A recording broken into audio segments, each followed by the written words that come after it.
Bom dia, beleza? Tudo certinho? Vamos aqui hoje dar continuação ao modernismo no Brasil. Ontem, né, às 17 horas, vocês assistiram a videoaula do modernismo no Brasil, uma aula de reposição. E não esqueçam que vocês têm o exercício da página 43 para me entregar até às 17 horas de hoje, ok? Né? Ontem nós estudamos da página 40 a 43. Hoje eu vou pedir vocês que abram o livro na página 44.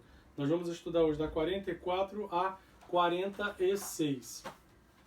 Na página 46, vocês também têm outro exercício. Aí, para entregar também até às 17 horas de hoje, do dia 5, tá bom? Assim, aí é o exercício de ontem, mas o de hoje soma tudo e manda um e-mail pra gente. Beleza, vamos dar continuidade então. Ontem vocês assistiram a aula sobre uma introdução sobre o modernismo, né?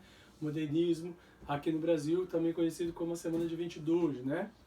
Agora, nós vamos dar sequência, os reflexos do modernismo. O que do modernismo, lá da Semana de 22, influenciou na arte depois, né? Marcando ali pela época no Brasil na década de 30, quando entra o governo Getúlio Vargas, década de 50, MPB, depois nós temos aí o tropicalismo, a bossa nova, temos todo esse movimento. Será que tudo isso fez parte, assim, sofreu influência direta ou indiretamente da Semana de 22? Será que até hoje nós estamos pensando com essa cabeça, com um pensamento modernista, né? Um pensamento nacionalista, um pensamento valorizar a cultura nacional? Então vamos entender.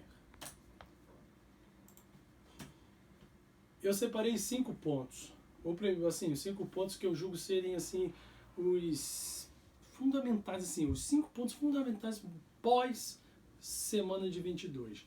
Primeiro, a valorização das raízes nacionais. Não tem como negar. Ali em 1922, o Brasil deu esse start. Não é que ele negou, como eu acabei de falar, como eu comentei na aula passada. Não é que o Brasil fecha os olhos para o que estava acontecendo no mundo. Ele continua assistindo o que estava acontecendo no mundo, porém, ele também insere uma produção totalmente legítima brasileira.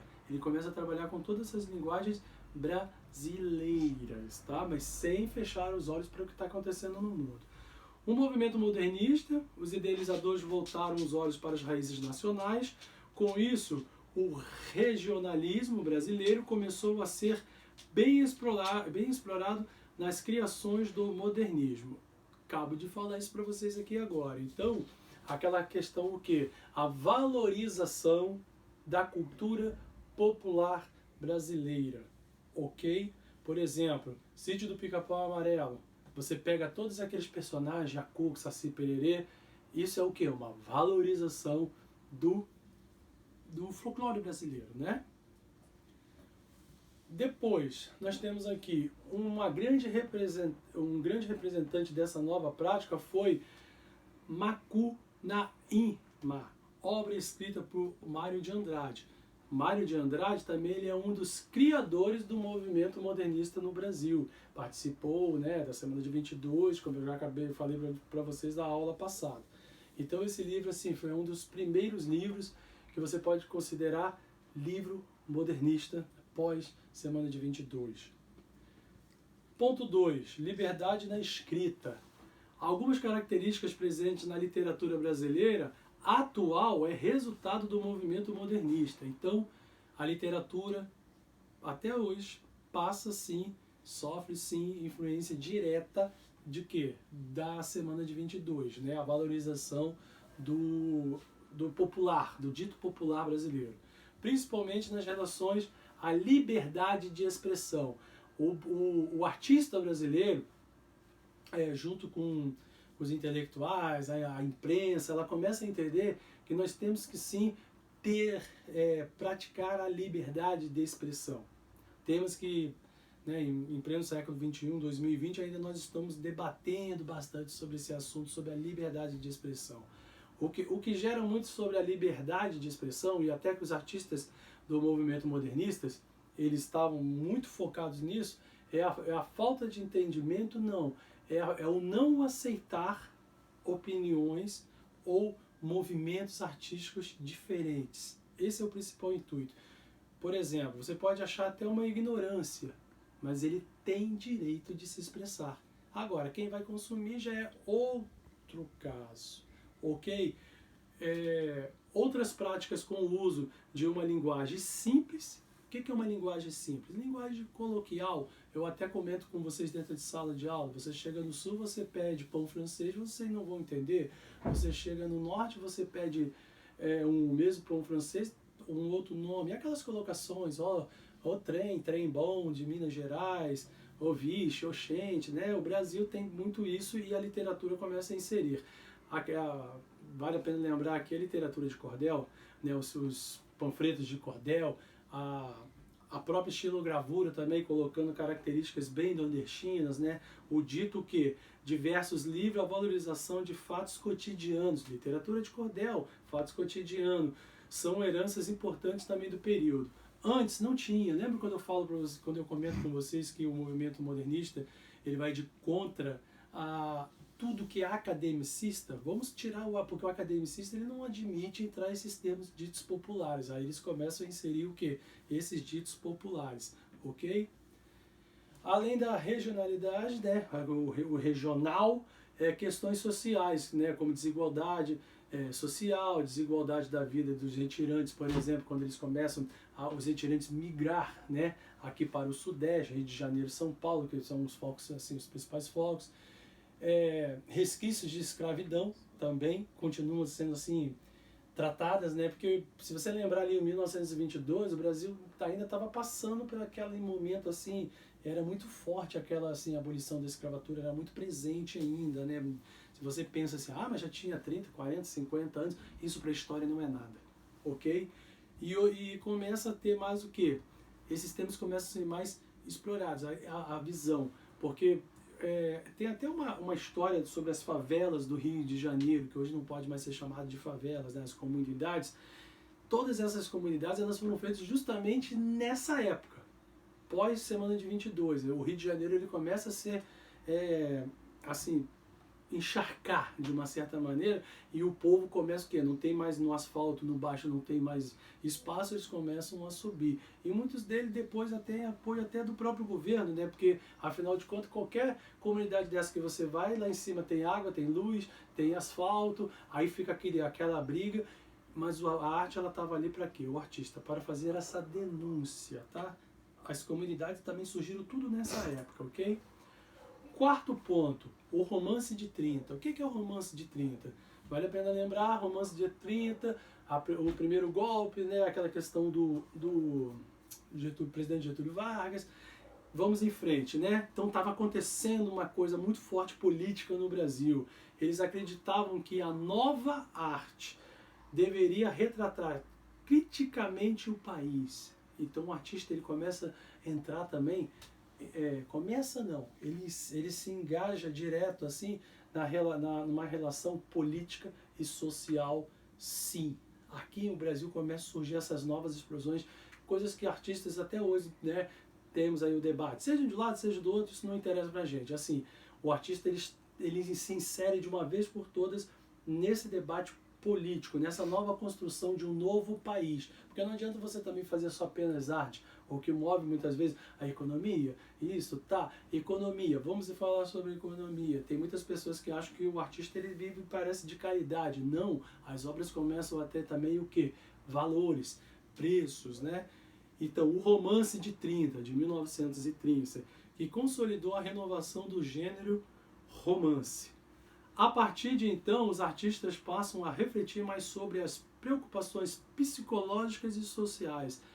Nessa época, os artistas começam a também trabalhar, não livro de autoajuda não, tá gente? Mas também começa assim, por exemplo, o Cândido Portinari, ele pega aquela imagem, quando você olha até hoje dos retirantes, você fica pensando, uma pessoa que se sai lá da sua terra natal, se aventura aqui no Sudeste, ela pode passar por algum transtorno, sim. E Portinari já pensava sobre essas questões.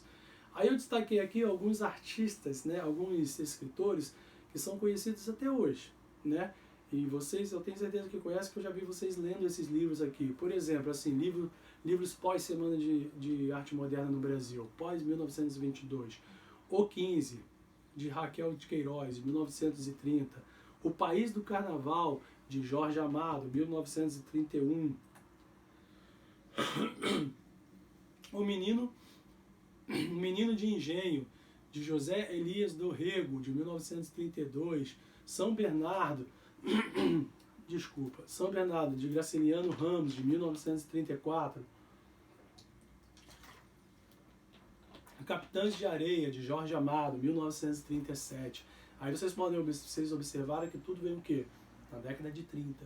A literatura fica muito forte. Tudo isso passa diretamente pela influência o quê? Pós-modernistas, né? Muitos deles vivenciaram na Semana de 22, outros já estavam ali tanto como espectadores como participantes, e muitos aqui também já tinham aquela na sua parte, vamos colocar, acadêmica, né? Eles já estavam vivenciando tudo que estava acontecendo e tudo que veio acontecer depois. Agora vamos falar de música, que é o quinto ponto que eu separei para vocês. Dentro da música, nós temos a bossa nova, MPB, novos baianos, tropicalismo. Procurem, pelo menos assim, é aquilo que eu falo, você não é obrigado a gostar, eu vou chegar em casa, vou ouvir uma MPB, mas você tem a obrigação de pelo menos adquirir um pouquinho de um conhecimento para expandir. Você pode continuar ouvindo seus estilos, seus ritmos, legal, tudo bem, mas você tem a obrigação de conhecimento, conhecer novos baianos, tropicalismo, daqui tudo que você escuta hoje em dia, esses caras já estavam fazendo lá na década de 60, na década de 50, 60, 70. Procurem saber, bossa nova, MPB, novos baianos, tropicalismo. Tropicalismo, por exemplo, até hoje esse Gilberto, Caetano, Tom Zé, todos esses caras passaram por essa fase aqui. Aí eu até vou destacar aqui uma música chamada Rosa de Hiroshima, que ela foi eternizada pelo nosso ilustríssimo Ney Matogrosso. Na época ele era dos Secos e Molhados, só para vocês terem uma ideia. Ney Matogrosso hoje ele é que faz carreira solo, mas na época ele participava de um grupo chamado Secos e Molhados. Maravilhoso esse grupo. Procurem, escuta alguma música na internet, vai no YouTube, tenta assistir. Isso tudo que, por exemplo, esses cantores famosos, por exemplo, uma Anitta da vida, aquela outra que como é que é o nome daquela loirinha americana que está com lupus? Como é que é o nome dela, Liz? A Lady Gaga. Lady Gaga. Entenderam? A própria Lady Gaga já admitiu aquele jeito de vestir. Ozzy Osbourne do Black Sabbath, aqueles velhinhas pendurados quando ele fez em 1970, nem Mato Grosso já fazia isso tudo na década de 60. Então, a música Rosa de Hiroshima se tornou consagrada na voz de Ney Matogrosso, vocalista dos Secos e Molhados. Mas você sabia que seus versos foram escritos por Vinícius de Moraes? Opa, Vinícius de Moraes, isso, é outro compositor, músico, muito bom, diga de passagem. Eu não gosto, mas ele é excelente. É aquilo que eu falei para vocês aqui. Vocês são obrigados a conhecer isso aqui? São. Vocês são obrigados a gostar? Não. Mas pelo menos tenho a vontade de conhecer. Aí tá aqui, ó, Vinícius de Moraes. Eu não chego em casa e vou ouvir essa música, mas assim, o cara é bacana. Grande pianista, tocava pra caramba. Ele fez esses versos da Rosa de Hiroshima. O poema ele procura refletir sobre o sofrimento mundial causado pela Segunda Guerra Mundial. O que seria a Rosa de Hiroshima? No caso, foi aquela fotografia, tem até uma filmagem, né, da bomba atômica que devastou Hiroshima e Nagasaki. Quando a bomba bate e abre aquilo, aquela explosão, aquilo ali, num termo poético, Vinícius de Moraes descreveu que parecia o quê? Uma rosa, só que era de Hiroshima, entenderam? Então procurem, Secos e Molhados, Ney Matogrosso, é assustador. Exercício para casa, me entregar às 17 horas de hoje, ok? Junto com aquela também da página 43 que eu passei ontem à noite. Hora da criação. Não deixem de fazer. Tá aqui, ó, o espaçozinho em branco, hora da criação. Você vai pegar, vai fazer, fotografar e enviar para mim até às 17 horas de hoje, né? Terça-feira, dia 5/5. Tudo bem? Qualquer dúvida, qualquer questão, não me esqueçam, mandem no WhatsApp que eu respondo para vocês. pode mandar e-mail, que eu também respondo para vocês. E não esqueça que eu sempre deixo o link da hora da aula, se vocês tiverem algum tipo de dificuldade, vocês poderem tirar dúvidas em tempo real, como combinado. Tudo bem? Muito obrigado e até semana que vem.